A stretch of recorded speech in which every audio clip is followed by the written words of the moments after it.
कड़ाके की ठंड में जैन मुनि जिस प्रकार से प्रस्थान करते हैं एक स्थान से दूसरे स्थान के लिए, तो उस पर संत रामपाल जी महाराज ने इन पर सवाल खड़े किए हैं और बताया कि निर्वस्त्र रहना साधना नहीं है। देखिए इस वीडियो में। एक आदमी बोला कि महाराज ये तुम्हारे भगवान नंगे क्यों रहते हैं? तो हमने कहा तुम्हारे कपड़े क्यों पहनते हैं? जैनों के भगवान कपड़े भी उतार के दे जाते हैं। तो जिसका भगवान अपने समाज के लिए कपड़े भी उतार देता हो, वो समाज कैसे गरीब रहेगी? कपड़े पहन ले तो भक्ति होगी आपसे। बोला चल चल अपना काम कर, हम अवधूत हैं, हम कपड़े नहीं पहनते। बताइए न कौन समझाओ सिर फिरा ने सारा कापन लाग रहा, दाढ़ बाजे का भजन करो, टट्टू भजन। अब भजन की भक्ति ना तुम्हारे पास, तुम करके रही हो, पहली बात तो नाम नहीं। तो आज के इस वीडियो में थोड़ा डिटेल में समझते हैं कि आखिर ये जैन धर्म के बारे में संत रामपाल जी महाराज इस प्रकार की बातें क्यों करते हुए नजर आते हैं। आखिर क्या संत रामपाल जी महाराज किसी धर्म मजहब को लेकर कुछ गलत टिप्पणियां करने के लिए प्रसिद्ध है, या फिर संत रामपाल जी महाराज उस धर्म मजहब के बारे में सच्चाई बताना चाहते हैं। तो आज के इस वीडियो में एक डिबेट के माध्यम से समझते हैं कि आखिर जैन धर्म की सच्चाई क्या है, और जैन धर्म में जिस प्रकार से निर्वस्त्र रिया जाता है और नाना प्रकार से मोक्ष का दावा किया जाता है, तो उनके दावों में कितना खोखलापन है, आज एक डिबेट के माध्यम से समझते हैं। देखिए इस वीडियो में। दर्शकों, आज हम एक ऐसे टॉपिक के ऊपर डिबेट करने जा रहे हैं जो बहुत ही चर्चा में है आज के टाइम पे। जैसे आपको पता होगा, बहुत बड़े बड़े बिजनेसमैन जो जैन धर्म से बिलोंग करते हैं, महावीर भगवान को जो फॉलो करते हैं, वो जैन दीक्षा ले रहे हैं और अपनी प्रॉपर्टी संपत्ति सब कुछ छोड़कर एक बहुत ही कठोर जीवन यापन वो कर रहे हैं। इससे रिलेटेड बहुत क्वेश्चंस हमारे माइंड में है। इसके साथ साथ जैसे आपको पता ही है, जैन धर्म बहुत ही प्राचीन धर्म है और इसको लेकर ये भी मतभेद आज तक बना हुआ है कि आखिर जैन धर्म का वास्तविक संस्थापक कौन है। जो कोई कहता है कि जो ऋषभ देव जी थे वो प्रथम संस्थापक हैं, उनसे शुरुआत हुई, तो कोई कहता है कि भगवान महावीर जी ने उसकी स्थापना की है। तो आज हमारे साथ दो पक्ष है, एक तरफ संत रामपाल जी महाराज जी के अनुयायी हैं, तो दूसरी तरफ जैन धर्म के फॉलोअर्स। तो आज हमारे एक डिबेट यहाँ पे होने को जा रही है, जिसमें इनका पहले कुछ डिस्कशन हुआ है कि जिसकी भक्ति विधि सही होगी, दूसरा जो पक्ष होगा उसकी भक्ति को अपनाएगा, उसके बारे में जरूर विचार करेगा। तो आज की डिबेट को हम शुरू करते हैं। तो सबसे पहले हम आपसे जानना चाहेंगे, जैन धर्म से आप कुछ पूछना चाहते हैं, उनकी भक्ति जो अलग क्रियाएं हैं आम समाज से लेकर। जी, सबसे पहले तो इसका शुरुआत कहाँ से हुई जैन धर्म के बारे में, इसके बारे में हम जानना चाहेंगे। तो जैन धर्म के संस्थापक कौन है, जो कंफर्म आपको पता हो, कहाँ से हुई, कैसे हुई, इसकी शुरुआत, इस बारे में बताइए। जी, जय जिनेंद्रिय। सबसे पहले तो मैं आप सभी को बताना चाहूँगा कि जो जैन धर्म की स्थापना है, अभी तक सभी यही मानते आए हैं कि जैन धर्म की स्थापना भगवान महावीर जी ने की, जबकि ये कथन सही नहीं है कि जैन धर्म स्टार्टिंग से चला आ रहा है और भारत का एक प्राचीन धर्म है। इसके जो संस्थापक थे, प्रवर्तक जिन्हें कहा जाता है, वो ऋषभ देव जी से यह धर्म आरंभ हुआ था। और उसके बाद हमारे जो 24 के तीर्थंकर हुए हैं, जिनका नाम भगवान महावीर जैन जी था, उन्होंने इस धर्म का प्रचार किया था। ये प्रचार पूरे भारत में फैला था और ये इकलौता ऐसा धर्म है जो अहिंसा को सबसे ज़्यादा महत्व देता है। हम लोग कोई भी हिंसा का कार्य नहीं करते हैं, साथ ही कम से कम चीज़ों का संग्रह करना और हमेशा सत्य बोलना और अहिंसा के मार्ग को अपनाया हमने। तो ये जैन धर्म जो है, ये एक अवधारणा रही है कि ऋषभ देव जी स्टार्ट हुआ है, ऐसा नहीं है। ये स्टार्ट जो थी वो ऋषभ देव जी से हुई थी, लेकिन महावीर जैन जी ने इसका प्रचार जो है काफ़ी बड़े लेवल पे किया था और पूरे भारत के लेकर के पूरे विश्व तक ये आज मौजूद है। तो जैसा कि इनका कहना है कि प्रथम जो स्टार्टिंग थी जैन धर्म की, वो ऋषभ देव जी ने की थी, लेकिन जो फाइनल टचअप था वो महावीर जैन जी ने किया था। इसके अलावा कुछ और पूछना चाहें आप उनसे?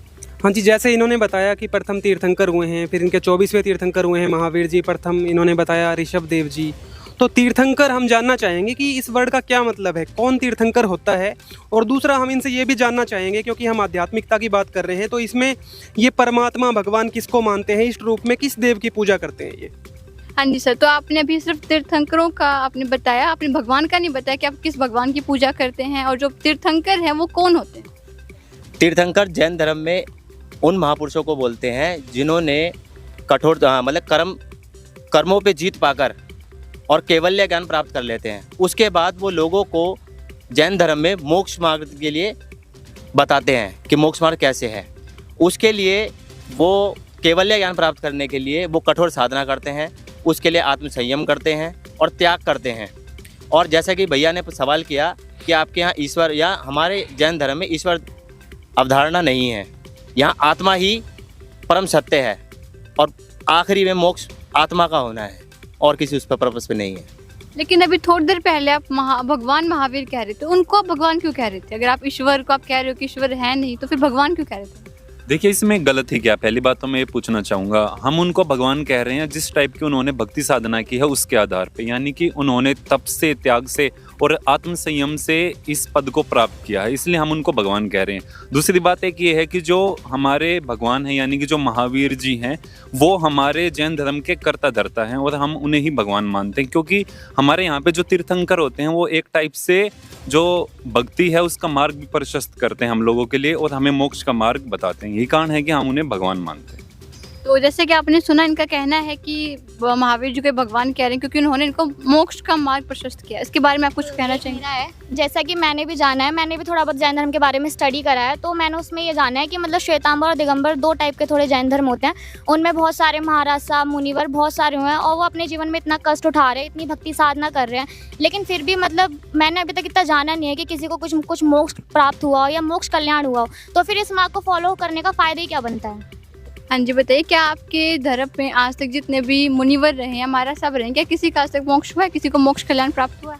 देखिए जैसा कि बताया गया है कि जो हमारे महावीर स्वामी जी हुए हैं और जो बाकी 23 तीर्थंकर और हुए हैं उनके अलावा उन सबका मोक्ष हुआ है, ऐसा उनकी जो पुस्तकें हैं उनमें बताया गया है, या जो हमारे जैन मुनि जी हैं वो अपने वक्तव्य में ऐसा बताते हैं।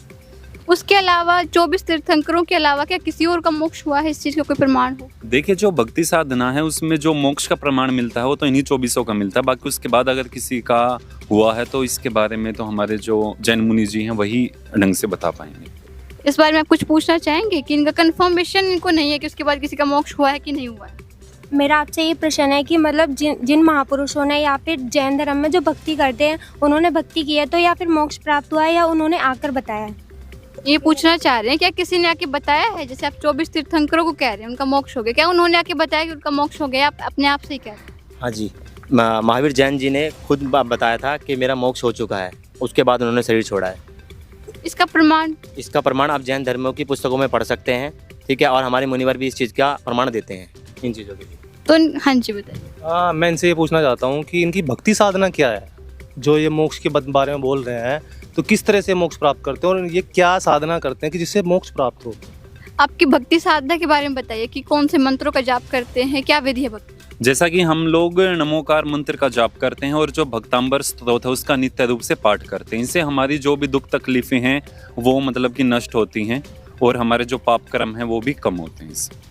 तो ये नमोकार मंत्र का जाप करते हैं और भक्तांबर स्त्रोत का जो उसका सूत्र है उसका पाठ करते हैं, इससे इनके पाप करते हैं, ऐसा माना जाता है। नमोकार मंत्र का आपने बताया, इसका कहीं आपको ये पता है ये कौन सा शब्द, मतलब इसके बारे में कोई प्रमाण है आपके पास, या आप जो भक्ति साधना करते हो मुनिवरों ने आपको बताया हो, या जो जैसे हमारे गुरुजी संत रामपाल जी महाराज जो भक्ति विधि बताते हैं उसका उन्होंने प्रमाण बताया है गीता वेद शास्त्रों से, आपके मुनिवरों ने कोई प्रमाण बताया इस नमोकार मंत्र का? और इसके अलावा कोई पुस्तक हो जो आपके ऑथेंटिक हो, जैसे हिंदू धर्म में गीता वगैरह होते हैं, और जो आप मंत्र का जाप करते हैं उसका प्रमाण? जी देखिए उसके प्रमाण के लिए तो हमें जैसे हमारे जैन मुनियों ने बताया है हम सिर्फ उसी को फॉलो करते हैं, ऐसी कोई सर्टिफाइड तरीके से हम लोगों के पास ऐसा हमने पढ़ा नहीं है अभी तक कि जहाँ पे इन मंत्रों के बारे में स्पष्ट रूप से बताया गया हो। लेकिन एक चीज़ और मैं आपको बताना चाहूँगा, नमोकार मंत्र के साथ साथ हम कुछ साधनाएँ भी करते हैं जो कि बहुत कठिन है, जैसे कि अहिंसनीय हम हमेशा रहते हैं, हम कोई भी जीव हत्या नहीं करते हैं, साथ ही संयम की साधना रहती है, हम लोग जो है संयम का सदा पालन करते हैं, और इसके अलावा जो हमारे अन्य नियम है जैसे कि हम अधिक से अधिक वस्तुओं का संग्रह नहीं करते हैं, कम से कम वस्तुओं को संग्रह करते हैं, और साथ ही हमारा जो सबसे अधिक यूनिक पाएंगे कि बाकी लोगों में आप देखेंगे वो हिंसा करते हैं, मीट खाते हैं, मांस खाते हैं, झूठ बोलते हैं, वो सब चीज़ें हम नहीं करते हैं। मंत्र जाप के साथ साथ हमारी साधना में हमारे नियम भी रहते हैं, जिन नियमों का हम लगातार पालन करते हैं, और इन्हीं नियमों और इन्हीं मंत्र साधनाओं से हमें मोक्ष मिलेगा, ऐसा हमारे मुनिवर ऋषि जी बताते हैं हमें। सर लेकिन कुछ हमने ऐसे भी देखा है कि आपके धर्म के कुछ मुनिवर नंगे पैर जब वहाँ पे चल रहे हैं, तीर्थ यात्रा कर रहे हैं, तो नंगे पैर चलने की क्या जरूरत है? तो गाड़ी का भी तो यूज़ कर सकते हैं कोई दिगंबर अवस्था में, तो इस चीज़ की क्या आवश्यकता है? जैसा कि आपने बिल्कुल सही बात कही है कि हमारे जो जैन मुनि जी हैं वो जैसे एक स्थान से दूसरे स्थान पर जाते हैं तो कई बार पैदल ही चले जाते हैं, और उसके लिए वो क्या करते हैं कि नंगे पैर चलना, वो ऐसा इसलिए था कि कोई भी जीव हिंसा उनके पैरों के वो द्वारा। हमेशा नंगे पैर चलते, पैदल चलते और कई बार या कभी कभी चलते हैं, मतलब हमेशा या कई बार चलते हैं? जिन्होंने व्रत धारण कर रखा है वो चलते हैं, बाकी जो गृहस्थ जीवन में है वो इस तरीके के रूल कम ही फॉलो करते हैं। तो इससे क्या लाभ, खुद को कष्ट दे के क्या लाभ? जी देखिए, क्योंकि ये एक टाइप से ना तप होता है, जैसा कि तप के बारे में आपके हिंदू धर्म में भी काफ़ी ज़्यादा प्रचलन में है, तो ये एक तप बन जाता है। तो आपने जैसे इनकी भक्ति क्रिया के बारे में जाना, तो इसके बारे में आप कुछ कहना चाहेंगे? आप अपनी भक्ति क्रियाओं को कोई प्रमाण देना चाहेंगे? मैं ये जानना चाहूँगा, जैसे जैन धर्म के बारे में कुछ पुस्तकें हमने पढ़ी, कुछ मित्र भी हैं, तो उनसे जानने को मिला कि जो स्त्रियां हैं उनको इस मार्ग में मोक्ष प्राप्त नहीं हो सकता। क्या ये सच है? अगर नहीं हो सकता तो उसका कारण क्या है? हाँ जी बताइए। क्योंकि जो इतना जो तप मुनिवर करते हैं या फिर जो संघर्ष करते हैं पूरे अपने उसमें सब कुछ त्याग देते हैं, स्त्रियां भी वैसे ही करती हैं, वो भी बिल्कुल सेम दिनचर्या उनकी भी ऐसे ही पालन करती हैं जो मुनिवर होते हैं या महाराज साहब होते हैं, उन महाराजा होती हैं, मतलब स्त्रियां भी उसी तरीके से पूरे उनके पदों पर चल के उनकी तरह ही सारा आचरण करती हैं, तो उनका मोक्ष क्यों नहीं हो सकता? क्या ये सच है कि स्त्रियों का मोक्ष नहीं हो सकता? हाँ जी, ये बिल्कुल सच है। हमारे मुनिवर बताते हैं, क्योंकि जो फीमेल्स होते हैं तो उनको मेंस्ट्रुएशन और प्रेगनेंसी की प्रॉब्लम्स रहती है, इसलिए उस टाइम पीरियड के लिए हमें वहाँ पे अलाउड नहीं होता है जाने के लिए। और हमारे मुनिवर बताते हैं कि हम सिर्फ पुरुष रूप में ही, पुरुष शरीर में ही हम मोक्ष प्राप्ति कर सकते हैं और स्त्री के रूप में नहीं प्राप्त कर सकती। हाँ, ये हो सकता है कि एक स्त्री बन के हम जितने ज़्यादा हो सकते हैं पुण्य कमाई कर सकते हैं, तो उससे क्या होगा, हमारा अगला जन्म पुरुष के रूप में होगा और तब हम अपना मोक्ष कल्याण प्राप्त कर लेंगे। मतलब इस चीज़ की गारंटी है कि इस जन्म में आपका मोक्ष हो ही नहीं सकता? हाँ जी, हमारे मुनिवर तो इसी तरीके से बताते हैं। क्या संत रामपाल जी महाराज जी भी कुछ ऐसे ही करवाते हैं कि सिर्फ पुरुषों का मोक्ष हो सकता है? नहीं, हमारे गुरुजी जो साधना बताते हैं वो चाहे पुरुष करे चाहे स्त्री करे, सबका मोक्ष संभव है। हमारे गुरुजी तो जैसे द्वापर से एक उदाहरण है, इंद्रमती नाम की भगत हुई हैं और वो भगतमती जो है कबीर साहब के शिष्या हुई और उनका मोक्ष हुआ, ऐसा प्रमाण हमारे जो है शास्त्रों में मिलता है, हमारे गुरुजी दिखाते हैं। तो स्त्रियों का भी मोक्ष हो सकता है। जो ये साधना कर रहे हैं ये शास्त्र अनुकूल नहीं है, इसलिए ये वाले जो है मोक्ष का मार्ग है ही नहीं। आप देखो, सभी परमात्मा के बच्चे हैं, कोई स्त्री पुरुष परमात्मा सभी कहते हैं कि एक भगवान है, तो उसके लिए स्त्री पुरुष सब समान होने चाहिए, क्योंकि भक्ति मार्ग ही देना, भक्ति मार्ग तो परमात्मा सभी के लिए समान होता है उसका। तो इसमें तो बिल्कुल ये बहुत गलत लगता है कि भाई हम आप स्त्री, उनका मोक्ष नहीं हो सकता। उतना ही वो कठोर, वो पूरा जीवन पालन करती हैं, उतना ही वो आप देखोगे दीक्षा वगैरह की विधि जैसे आपने शुरुआत में बताया, उतना ही वो आजकल और श्वेतांबर में तो स्त्रियाँ बहुत बढ़ चढ़ कर वो आगे जा रही हैं, दीक्षित हो रही हैं ताकि हमारा मोक्ष कल्याण हो सके। फिर भी उन्हें पता है कि उनका नहीं होगा, जैसे अभी इन्होंने बताया नहीं होगा मोक्ष कल्याण, फिर भी वो कोशिश कर रही हैं कि पाप कर्म कट जाए और अगले जन्म में, जैसा कि इनकी मान्यता है कि वो जैन धर्म में जन्म लेंगी, फिर उनका मतलब मोक्ष हो जाएगा, पुरुष रूप में आएंगे अगर वो। एक मेरा भी है, जैसे कि मतलब आपने कहा कि नेक्स्ट जन्म आपका पुरुष का होगा, जिसमें आप जो है अपनी भक्ति साधना को पूर्ण कर सकते हैं। देखिए, आपको ये पता है, मोस्टली सबको पता होता है कि एक जो आत्मा होती है उसके 84 लाख योनियां होती हैं। अब आप ये कैसे कह सकते हैं, कहाँ से प्रमाणित कर दिया कि नेक्स्ट जन्म जो होगा वो पुरुष का ही होगा? हाँ, तो क्या ये कंफर्म है कि अगर आप इस टाइम पे भक्ति करो, कुछ करो, तो नेक्स्ट जन्म आपका पुरुष का, क्या कंफर्म है? देखिए, ये अवधारणा बिल्कुल मान्य है। जैन धर्म में हमारे जो मुनिवर हैं, ऋषि जी हैं, उन्होंने सभी ने ये बताया है कि अगर स्त्री इस जन्म के अंदर जो प्रक्रिया बताई गई है, जो जैन धर्म के अंदर हमारी प्रचलित प्रक्रिया है, जो संयम साधना है, उस संयम साधना पे खरी उतरती हैं, उस संयम साधना को करती हैं, तो निश्चिंत ही अगला जन्म उनका इंसान पुरुष का होगा और वो मोक्ष प्राप्त करेंगी। कहीं पर भी ऐसा नहीं कहा गया है कि स्त्रियां मोक्ष प्राप्त नहीं कर सकती, वो कर सकती हैं, लेकिन उन्हें अभी इस जन्म के अंदर उस अगले जन्म की तैयारी करनी पड़ेगी और उस अगले जन्म को पाने के लिए उन्हें जो अभी साधना बताई गई है, जो क्रियाएं हम करते हैं, वो क्रिया करने के बाद ही उन्हें अगला जन्म पुरुष का मिलेगा और वो मोक्ष प्राप्त करेंगी। कहीं पर भी ऐसा नहीं है कि उनका मोक्ष नहीं होगा, बट प्रक्रिया जो है वो इसी तरह से बताई गई है। हमारे ऋषि जो बताते हैं कि पहले आप उसको क्रिया को करिए, मनुष्य का जन्म आप इंसान का पाइए और मोक्ष की प्राप्ति कीजिए। तो ये मतभेद कहाँ तक आपको ठीक लगता है कि जो पुरुष ऐसी जन्म में मोक्ष पा सकते हैं, स्त्रियाँ नहीं पा सकती? कुछ कहना चाहेंगे आप? इस चीज़ में मैं कहना चाहूँगा, जैसे सबसे पहले तो भाई ने बताया कि इनके में आत्मा को सर्वमत ऊपर रखा जाता है कि ईश्वर का प्रावधान नहीं है, तो मोक्ष तो आत्मा का होता है। तो एक तरीके से स्त्री के शरीर में भी आत्मा है, पुरुष के शरीर में भी आत्मा है, तो जब पुरुष का मोक्ष हो सकता है तो स्त्री का क्यों नहीं? और अगर स्त्री का नहीं हो सकता तो फिर आप सिर्फ शरीर का मोक्ष करा रहे हो, फिर आत्मा का मोक्ष नहीं करा रहे हो, फिर तो वो साधना नहीं हुई, वो भक्ति मार्ग नहीं हुआ, वो तो पाखंड हुआ। क्योंकि जो भक्ति मार्ग होता है उसमें आत्मा का मोक्ष है और स्त्री पुरुष दोनों की आत्मा तो सेम ही है। अगर यहाँ पर आप दोनों को अलग रखेंगे तो फिर तो वो एक तरीके से भक्ति मार्ग कहाँ रहा। तो इनका कहना है कि आपकी जो भक्ति क्रियाएं हैं जो आप कर रहे हैं पाखंडवाद है, क्योंकि आत्मा तो सब में सेम है ना। हाँ जी, ये मैं जो हमारे मुनिवर बताते हैं उसके अकॉर्डिंग जो स्त्रियाँ होती है तो जिस टाइम वो मेंस्ट्रुएट करती है उस टाइम पीरियड में बहुत ज़्यादा हिंसा होती है। और ये जो हमारे जो मुनिवर बताते हैं अहिंसा का मार्ग है जो जिस पे हमें चलना है और उसी से जो है हमारा मोक्ष आगे हो पाएगा। इसलिए स्त्री का मोक्ष होना स्त्री रूप में संभव नहीं है। और हमारा महावाक्य यही है, अहिंसा परमो धर्म। अहिंसा का सबसे ज़्यादा हमें पालन करना है, इसीलिए कहते हैं कि अहिंसा परमो धर्म। जो सबसे बड़ा जो धर्म है वो अहिंसा ही है। मतलब हमें हिंसा नहीं करनी है बिल्कुल भी, कोई जीव हत्या नहीं करनी है, कोई पाप का कार्य नहीं करना है, कोई झूठ नहीं बोलना है। तो परम वाक्य जो हमारा वो है अहिंसा परमो धर्म। हम आपसे जानना चाहेंगे, जैसे इनका कहना है कि जैन धर्म में अहिंसा को सबसे ज़्यादा महत्व दिया जाता है कि अहिंसा परमो धर्म है इनका, क्या संत रामपाल जी महाराज भी इसके बारे में कुछ बताते हैं? देखिए, सबसे पहले अच्छी चीज़ है, ये बताते हैं अहिंसा परमो धर्म है, हिंसा नहीं करनी चाहिए। आप कितने भी प्रयत्न कर लीजिए उससे आप बच नहीं सकते। पहली चीज़ आप कहते हैं कि हम ऊपर कपड़ा लगाते हैं ताकि सांस लेते टाइम जीव ना मरे, लेकिन आप खाना बनाते जब भी सूक्ष्म जीव मरते हैं। आप नंगे पैर चलोगे तब भी सूक्ष्म जीव मरेंगे, आप नहाओगे सोओगे तब भी सूक्ष्म जीव मरेंगे, तो आप कहाँ तक बचाव कर सकते हो? परमात्मा बताते हैं सही भक्ति विधि होगी तभी इसका बचाव हो सकता है। और कबीर साहब बताते हैं इच्छा कर मारे नहीं बिन इच्छा मर जाए, कह कबीरता दास का पाप नहीं नसाए। कि अगर आप सही में तत्वदर्शी संत, आपकी भक्ति विधि सही है तो आप अगर बिना इच्छा के अगर कोई जीव मरता है तो आपको पाप नहीं लगता। अगर आपकी भक्ति विधि सही नहीं है तो आपको पाप लगेगा ही लगेगा। और दूसरा, जैसा आपने बताया कि आपके तीर्थंकर हुए हैं, 24 तीर्थंकर हैं, उन सबका मोक्ष हो चुका है। लेकिन आप मुझे बताइए कि अगर उन सबका मोक्ष हो चुका है तो आपके सबसे पहले तीर्थंकर थे ऋषभ देव जी।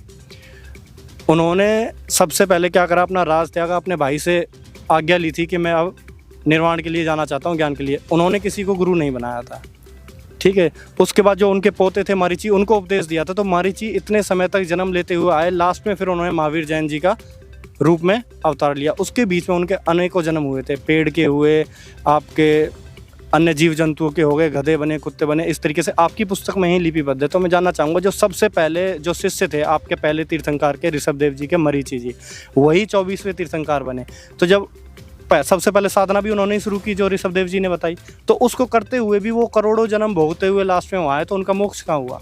हाँ जी, आपका कहना है, आपने कहा कि उनका मोक्ष हो चुका है। मोक्ष का मतलब तो यही है कि वो दोबारा से जन्म मृत्यु के चक्कर में नहीं आएंगे। लेकिन इनका कहना है कि उनका जन्म मृत्यु के चक्कर में भी फंसे हुए हैं और उनकी काफ़ी सारे जन्म हुए हैं। क्या आप इस चीज़ को एक्सेप्ट करते हैं? ऐसा हुआ जी, ऐसे हमारे मुनिवर बताते हैं और महावीर जैन जी खुद बोल के गए हैं कि उनका मोक्ष हुआ है। अब ये भैया बता रहे हैं, मुझे ये नहीं बता ये भैया किस आधार से बता रहे हैं हमें, क्योंकि हम अपने मुनिवर और हमारे जैन धर्म के हमारे महावीर जैन जी, उनके ही जो उन्होंने क्रिया बता रखी है हम वही क्रिया करते हैं और उसी क्रिया के आधार से चलते हैं। तो मैं इन भैया से ये पूछना चाहूँगा कि अगर इन्हें इतना पता है हमारे बारे में, तो मैं ये जानना चाहूँगा कि ये क्या भक्ति करते हैं और ये कैसे हम पे इस चीज़ का आरोपण लगा रहे हैं कि ये सच्ची भक्ति कर रहे हैं और हम झूठी कर रहे हैं। तो जैसे कि इनका प्रश्न है, सबसे पहले तो ये जानना चाहते हैं आप किस आधार पे कह रहे हैं, क्योंकि इतना बड़ा इतना फेमस जो धर्म है जैन धर्म, इसके ऊपर आप ऐसे कुछ कह रहे हो, टिप्पणी दे रहे हो, तो पहले कोई प्रमाण दीजिए। और दूसरा ये जानना चाहते हैं आपके धर्म के बारे में। देखिए जी, पहले जो प्रमाण की बात कर रहे हैं तो ये पुस्तक आप देखिए, आओ जैन धर्म को जाने, ये प्रवीण चंद्र जैन जी की लिखी हुई है और हमारे गुरुजी सत्संगों में इसको दिखाते रहते हैं। जैन मुनि जी के साथ उनकी ज्ञान चर्चा है, उसमें भी इन्होंने दिखाया है हमारे गुरुदेव जी ने। तो इसमें प्रमाण है कि आदिनाथ अर्थात जो ऋषभ देव जी हुए हैं, पहले इनके तीर्थंकर हुए हैं, उनका भी पुनर्जन्म हुआ है। तो जब जड़ ही जो आप मान के चल रहे हो कि जहाँ से जड़ हुई है, हमारी जड़ से चलता है पेड़ जैसे, ऐसे ही आदिनाथ मतलब ऋषभ देव जी से जैन धर्म चला और उनका भी पुनर्जन्म हो रहा है। बाबा आदम के रूप में उनका पुनर्जन्म इस पुस्तक में लिखा हुआ बताया गया है कि बाबा आदम के रूप में उनका पुनर्जन्म हुआ, तो मोक्ष उनका भी नहीं हुआ। फिर आप लेते हो महावीर जैन जी को, जिनको 24वां तीर्थंकर मानते हो। ऋषभ देव जी के सबसे पहले शिष्य हुए थे, उन्हीं के पोते मारीची जो कि भरत के पुत्र थे। इस पुस्तक में आप 295-296 पेज पे जब देखोगे तो उनके इतने सारे जन्म हुए उस साधना को करते हुए जो ऋषभ देव जी ने उनको बताई, वो मनमुखी साधना थी और उससे ऋषभ देव जी का भी मोक्ष नहीं हुआ। और जब आप मारीची जी के जन्म देखोगे तो वो देवता भी बने बीच में, और फिर गधे, कुत्ते और बिल्ली आदि के जन्म भी उन्होंने प्राप्त किए। तो ये मोक्ष मार्ग जी जो आप जैन धर्म में कर रहे हो, ये मोक्ष मार्ग नहीं है, ये वेदों के विरुद्ध होने के कारण ये मोक्ष मार्ग है ही नहीं। और आपको संत रामपाल जी महाराज जी का ज्ञान समझ के तभी मोक्ष मार्ग मिलेगा। तो मैंने इनका धर्म ग्रंथ पढ़ा हुआ है, आचरण सूत्र करके। उसके अंदर ये लिखा हुआ है कि जो महावीर जैन जी थे, उन्होंने 30 वर्ष की उम्र में घर त्याग कर साधना के लिए चले गए थे। तो वो 13 महीने तक तो उन्होंने कपड़े पहन के साधना करी। फिर उसके बाद उन्होंने अपने वस्त्र उतार के नदी में बहा दिए। फिर उसके बाद उन्होंने 12 साल तक तप किया, घोर तप किया, वो भी नग्न अवस्था में। तो पहले जो उन्होंने किया 13 महीने वो वस्त्र पहन के किया। फिर उसके बाद 6 महीने जो 12 साल किया वो नहीं वस्त्र किया। तो उनको किसी ने बताया था या किसी गुरु ने बताया या उनके कोई गुरु थे जो कि ऐसे नहीं करना है, ऐसे करना है? क्या इसका आप प्रमाण दे सकते हैं? क्योंकि ये तो मनमाना आचरण हो गया। पहले उन्होंने ऐसे किया, फिर उन्होंने नहीं वस्त्र किया। तो ऐसा कहीं लिखा था कि जो उन्होंने ऐसा किया? आपकी धर्म ग्रंथों में हमने पढ़ा हुआ है। इसका क्या आधार है कि उन्होंने इस तरीके से अलग अलग तरीके से उन्होंने से भक्ति की? देखिए, सबसे पहले तो मैं इनकी एक बात का विरोध करना चाहूँगा कि जो ये कह रहे हैं कि महावीर जैन जी का और जन्म हुए, पेड़ों के हुए, या ये बता रहे पशु योनि में गए, मैं इस बात का घोर विरोध करता हूँ। और हम इस बात से बिल्कुल भी सहयोग नहीं रखते हैं जो बात इन्होंने बताई। इस बात का हम ऑब्जेक्शन रेज करते हैं कि आप हमें इस बात का प्रमाण सहित बताइए। या ये बात हमने आज तक कभी नहीं सुनी है। हमारे ऋषिवर जितने हुए हैं, हम जन्म से जैन धर्म का पालन करते हुए आए हैं, परंतु आज जो बात आपने बताई है इसका हम विरोध करते हैं। आप हमें प्रमाण सहित बताइए ये बात कहाँ पर लिखी है। सर, सिर्फ कहने से बात नहीं बनेगी, आप दिखाइए कहाँ लिखा है। बिल्कुल अच्छा लगा, भाई को क्रोध भी आ रहा है, कोई इसमें दिक्कत नहीं है। देखो, जिस चीज़ को वो मान के चल रहे हैं कि उनका भी मोक्ष हो जाएगा जब उनके तीर्थंकर जी का हो चुका है, और अब हम बता रहे हैं कि मोक्ष तीर्थंकर जी का नहीं हुआ, तो बुरा लगना लाजमी है। पर हम आपको प्रमाण दिखाएंगे। ये पुस्तक है आपकी आओ जैन धर्म को जाने, ठीक है जी। इसमें आप पेज नंबर 296 और 295, 294, 296 पेज पे आप पढ़ोगे तो आप बस इतना सा पढ़ लीजिए। ये प्रकरण निशान लगा के हमने बताया है, कैमरा पे भी हम दिखा देते हैं। और उनके पशु योनि में, वृक्ष योनि में, स्त्री योनि में, पुरुष योनि में बहुत सारे जन्म हुए मारीची जी के, जिन्होंने जैन साधना सबसे पहले ऋषभ देव जी से ग्रहण करी। जब उनके इतने जन्म हुए, आप कह रहे थे कि ऋषभ देव जी का जन्म हुआ, वो भी आप जानना चाहते हैं। महावीर जैन जी का तो ये आपको दिखा दिया, अब आप ऋषभ देव जी का देखिए। इसी में बताया है, ये देखिए जी, प्रश्न नंबर 154। तो इसमें इस्लाम धर्म में भगवान आदिनाथ अर्थात जिनको आप ऋषभ देव जी कहते हैं, उनको क्या माना गया है? तो बाबा आदम उन्हीं को माना गया है, अर्थात बाबा आदम के रूप में उनका पुनर्जन्म आपके धर्म में माना गया है। तो आपको ये पुस्तकें पढ़नी चाहिए, अपने मुनिवरों से आपको सवाल करना चाहिए जो आपको भ्रमित ज्ञान दे रहे हैं। आप ये पुस्तकें पढ़िए और संत रामपाल जी महाराज जी का ज्ञान बिल्कुल प्रमाणित है, उसी से मोक्ष होता है जी, वो वेदों के अनुसार है। तो जैसे कि इन्होंने आपको पुस्तक में से दिखाया, अब आप क्या कहना चाहेंगे? जैसा कि जी इन्होंने पुस्तक में से दिखाया, लेकिन जो हमारे जैन मुनि हैं यानी कि श्री विजय धर्म धुरंधर सुदेश्वर जी महाराज, उन्होंने बता रखा है कि जितने भी तीर्थंकर हुए हैं उनका पुनर्जन्म नहीं होता। इसी लिहाज से अगर उनका पुनर्जन्म नहीं होता तो जो बात ये बता रहे हैं मैं इसका खंडन करता हूँ। इनका कहना है कि इनके खुद के जो मुनिवर हैं, जो मुनि हैं, वो कह रहे हैं कि पुनर्जन्म होता है, लेकिन पुस्तक में लिखा हुआ है, फिर भी वो एक्सेप्ट नहीं कर इस बारे में। देखिए जी, अगर एक्सेप्ट करना ही नहीं है, एक तो हम प्रमाण मांगते हैं किसी चीज़ का कि भाई प्रूफ दे दो, जब प्रूफ आपके सामने है।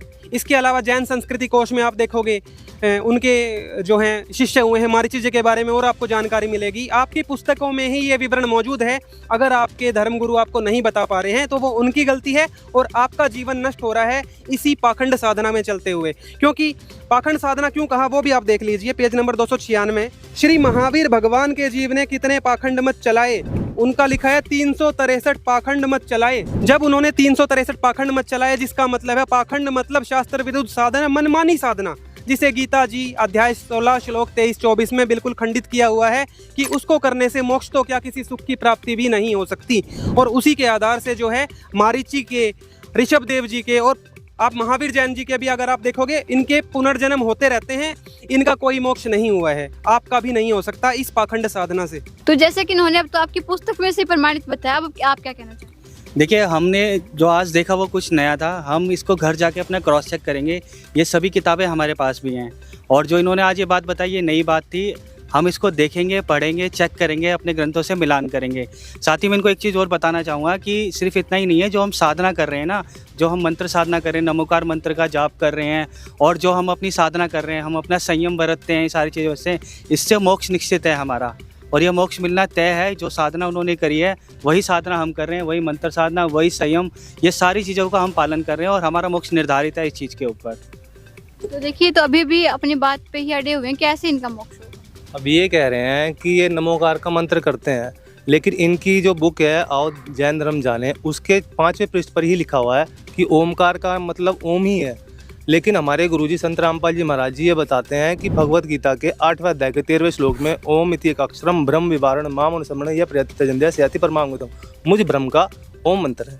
और जो इस ओम मंत्र का जाप करके क्या नाम है जो शरीर को त्याग गया वो मुझ ब्रह्म को प्राप्त होगा। और 8वें अध्याय के 16वें श्लोक में बोला है कि जो ब्रह्मलोक में जाते हैं वो पुनरावृत्ति में आते हैं, मतलब वो पुनर्जन्म में रहेंगे। तो इससे आपका मोक्ष है ही नहीं, ठीक है। और हमारे गुरुजी संत रामपाल जी ने बताया है कि मोक्ष का मार्ग क्या है। वो बताया कि 17वें अध्याय के 23वें श्लोक में कि ओम तत्सत इति निर्देश ब्रह्मण त्रिवृद्ध समर्थ है। तो वो कौन बताएगा? वो पूर्ण संत बताएगा। उसका ओम तो क्लियर है, तत् और सत सांकेतिक है। तत् और सत का जो मतलब है वो पूर्ण संत बताता है। और पूर्ण संत की पहचान क्या है ये भी भगवत गीता के अंदर 15 अध्याय के पहले श्लोक में बता रखी है। तो ये आपका मोक्ष का नहीं है। सर ये तो आपने अपने हिंदू ग्रंथों से कंपेयर कर दिया ना, क्या उनके जो जैन धर्म इनके ग्रंथों में कहीं पे ओम मंत्र के बारे में कहीं ऐसा बताया गया है? इनके ग्रंथों में आओ जैन धर्म को जाने प्रश्न नंबर 5 पे बताया गया है कि ओम का ये जो नमोकार मंत्र इन्होंने ले रखा है ये ओम का ही छोटा रूप है। और इसका जो ओम का फिर इन्हें पता, अगर मैं पूछूं इनसे ओम आपको बताया हो आपके मुनिवरों ने, आप जो जाप करते हो वो किस भगवान का है, इसके बारे में आपको कुछ बताया उन्होंने? आप जिस मंत्र का जाप करते हैं किस भगवान का है, किसके लिए, किसको आप इष्ट रूप में पूज रहे हैं? देखिए, हमें जो ये मंत्र बताया गया ये मोक्ष की साधना है। हमें केवल इतना ज्ञान है कि इस मंत्र का जाप हमें दिया गया है और ये हमारी मोक्ष की साधना है।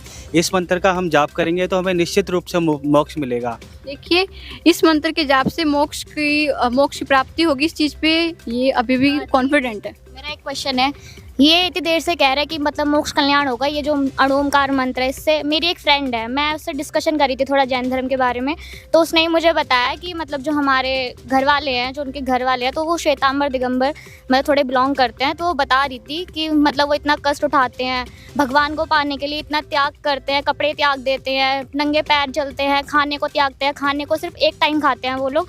इतना त्याग करने से मतलब उन्हें मोक्ष प्राप्ति होगी। लेकिन अभी भैया ने आपको डिफाइन मतलब बुक में से बताया था कि हाँ, आपके तीर्थंकरों का जब मोक्ष प्राप्त नहीं हो तो आपको कैसे हो सकता है? क्या लाभ मिल रहा है आपको? नाम हो एक और चीज़ है, ये जो साधना के बारे में बात कर रहे हैं, जो ये कठोर तप की बात कर रहे हैं, अगर आप भगवत गीता में देखोगे, हमारे गुरुजी संत रामपाल जी महाराज जी ने दिखाया है कि 17वें अध्याय के श्लोक 5 और 6 में कि जो मनमाना घोर तप करते हैं, जो कि इनके तीर्थंकरों ने करा और ये भी आज जो भी साधना कर रहे हैं जैन धर्म में करते आ रहे हैं, तो वो राक्षस स्वभाव के जानो उनको। तो ये गीता ज्ञानदाता ब्रह्म का वचन है कि उनको राक्षस स्वभाव के जानो। और वो जो हैं शरीर में रहने वाले देवताओं का जो वास होता है इस शरीर में, हमें मनुष्य शरीर जो मिला है इसको नर नारायण देह कहा है क्योंकि इसमें मुख्य देवताओं का निवास बताया गया है। तो उनको भी क्रश करने वाले हैं, दुखी करने वाले हैं, तो उससे जो है भगवान रुष्ट हो जाता है। इसीलिए इनको 84 लाख योनि में डाल के और कष्ट मिलते हैं। देखिए, इनका कहना है कि आपकी भक्ति से आप 84 लाख योनियों में जाएंगे, इसके अलावा ये आपकी भक्ति को अभी भी प्रमाणित नहीं मानते। तो मैं इनसे ये पूछना चाहूँगा, अगर ये हमारी भक्ति को प्रमाणित नहीं मान रहे, हम अहिंसा नहीं करते, तो मैं ये जानना चाहता हूँ इनसे, मेरा पहले भी ये सवाल था कि आप लोग क्या साधना करते हैं और आप अपनी साधना को कैसे सर्वश्रेष्ठ बताते हैं? जैसे मैंने हिंदू धर्म में देखा है, ये लोग हिंदू धर्म से बिलोंग करते हैं, मैंने हिंदू धर्म में देखा है कोई देवी देवता पूजता है, कोई मसाणी पूजता है, कोई कहीं जाता है, कोई कहीं जाता है। तो क्या वो लोग सही कर रहे हैं? अगर वो लोग सही कर रहे हैं या फिर ये लोग सही कर रहे हैं तो हमें पता तो चले कि कौन सही है।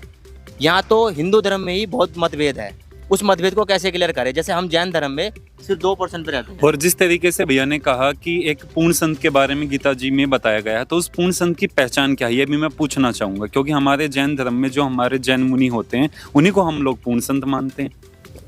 तो ये आपसे पूर्ण संत की पहचान के बारे में पूछ रहे हैं, क्योंकि जैन धर्म में तो वैसे देखा जाए तो बहुत सारे मुनिवर, उसमें तो कोई एक मुनि है ही नहीं, तो उसमें तो पूर्ण कैसे ढूंढ सकते हैं? भाई हमारे गुरुजी संत रामपाल जी महाराज सीधा सीधा हमारा को भगवत गीता बताते हैं कि भाई इसके 15वें अध्याय का जो पहला श्लोक है ना, उसमें लिखा है ऊर्ध्वमूलम अधशाकम अश्वत्थम प्रावगम छंदासी या प्रणाली या वेद से विदित।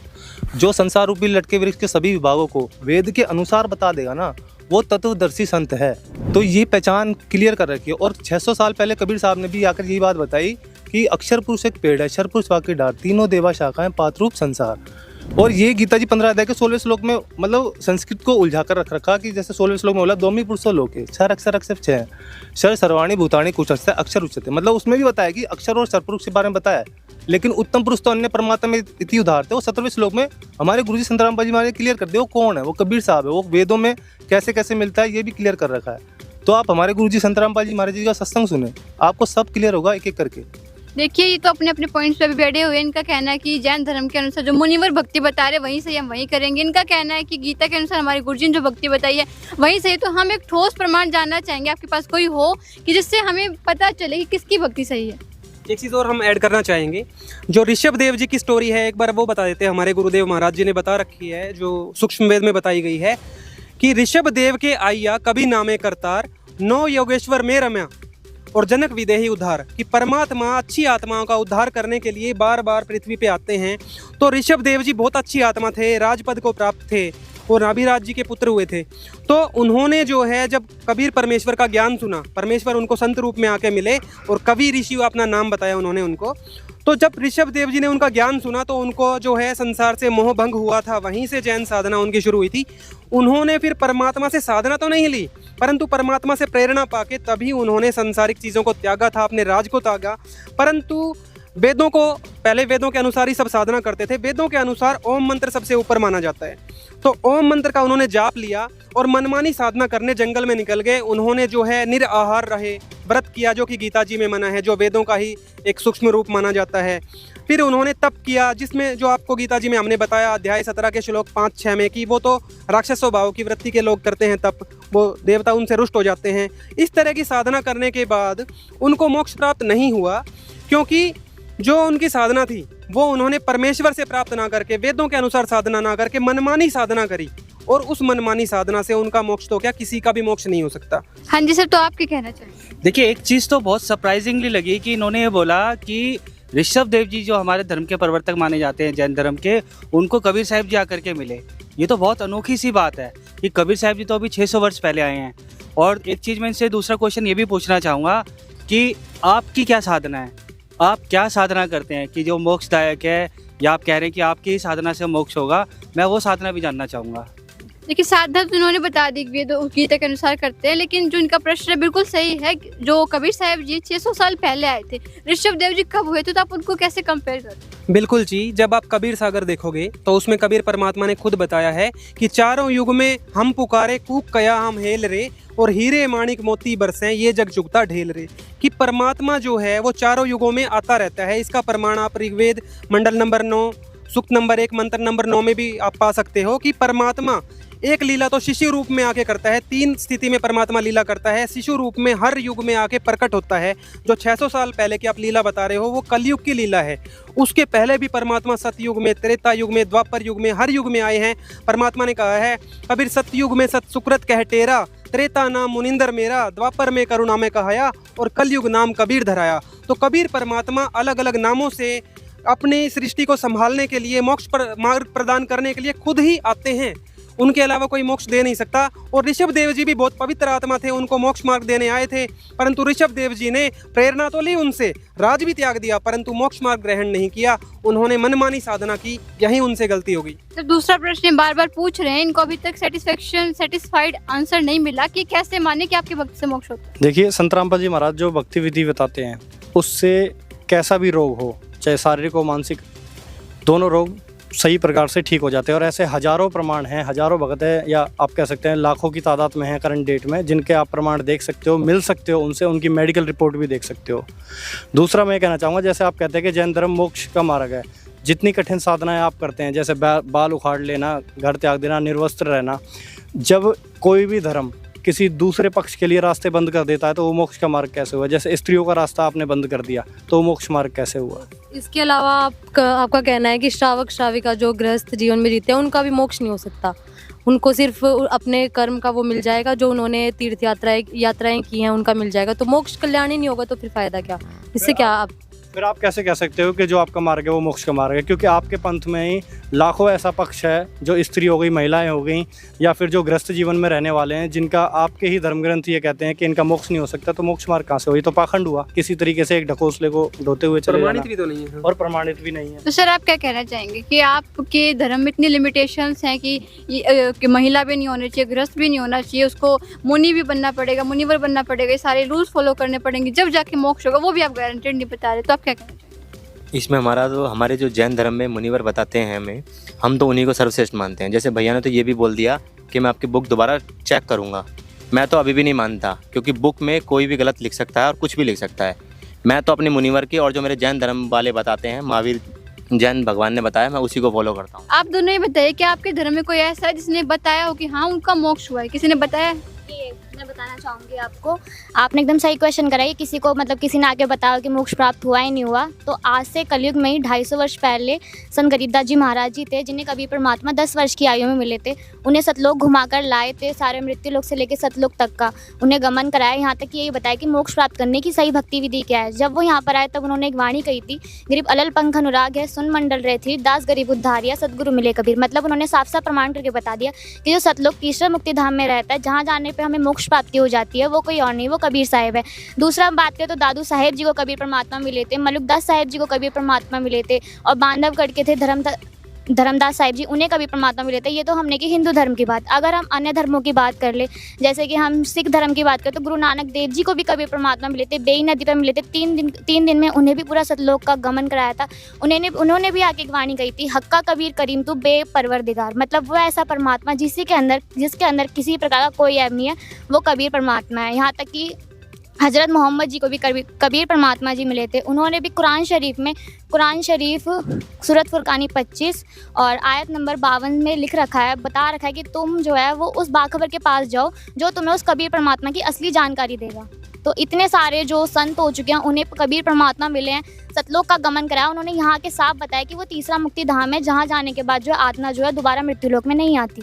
तो देखिए, जैसे कि संत रामपाल जी महाराज जी के अनुयायियों ने कुछ प्रमाण दिए कि इनका मोक्ष हुआ, फिर इन्होंने आके बताया कि वो भगवान है जहाँ मोक्ष प्राप्त करके जाया जा सकता है। तो क्या आपके धर्म में कोई प्रमाण है जिसने देखा हो कि मोक्ष प्राप्त करके कहाँ जाते हैं, किसी ने किया हो जिसका आपको ठोस प्रमाण हो आपके पास? देखिए, मोक्ष प्राप्त करने के बाद कौन आकर के बताता है कि मेरा मोक्ष हुआ? ये कुछ सरप्राइजिंगली है कि ये कह रहे हैं कि कबीर साहब जी किसी को सतलोक लेकर के गए, उन्होंने आकर के बताया। लेकिन जैन धर्म में मानते हैं आपका मोक्ष हो गया, तो मोक्ष प्राप्ति के बाद कौन आकर के बता रहा है उनको मोक्ष मिला है?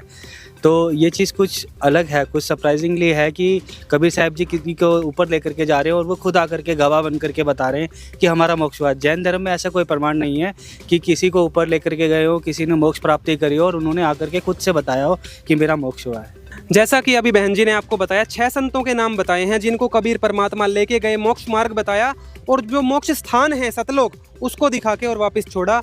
और तो बिल्कुल प्रमाणित है कि यही मोक्ष साधना है। नानक जी को भी दुनिया मोक्ष प्राप्त मानती है, दादू जी, गरीबदास जी, इन सब का प्रमाण है। आपके पास कोई एक भी प्रमाण नहीं है तो आपको वैसे ही सिद्ध हो जाना चाहिए कि भाई जो मुनिवर आपके साधना बता रहे हैं, जब तीर्थंकर का ही मोक्ष नहीं हुआ, सारे प्रमाण सामने हैं, तो आपको तो चेक करना चाहिए। इस बारे में आपका क्या कहना है? ठीक है, इस बारे में हम लोग क्या करते हैं कि इन्होंने जितने भी प्रमाण हम लोगों को दिए हैं, हम उसके रेफरेंस इनसे लेके जाएंगे और जो हमारे धार्मिक ग्रंथ हैं उनको हम दोबारा से पढ़ेंगे और जो हमारे जैन मुनि हैं उनसे भी हम इस बारे में दोबारा से वक्तव्य लेंगे और दोबारा से उनसे प्रश्न किए जाएंगे कि अगर ये बातें हैं तो ये बातें ऑथेंटिक हैं या नहीं। तो दर्शकों, जैसे कि आप सभी ने सुना कि जैन धर्म के जो अनुयायी हैं उनके क्या पॉइंट्स है भक्ति को लेकर और मोक्ष को लेकर, और संत रामपाल जी महाराज जी के अनुयायियों के क्या पॉइंट है। अब जो डिसीजन लेना वो आपके हाथ में कि कौन सा मार्ग ठीक है, कौन सा अनुसरणीय है। धन्यवाद।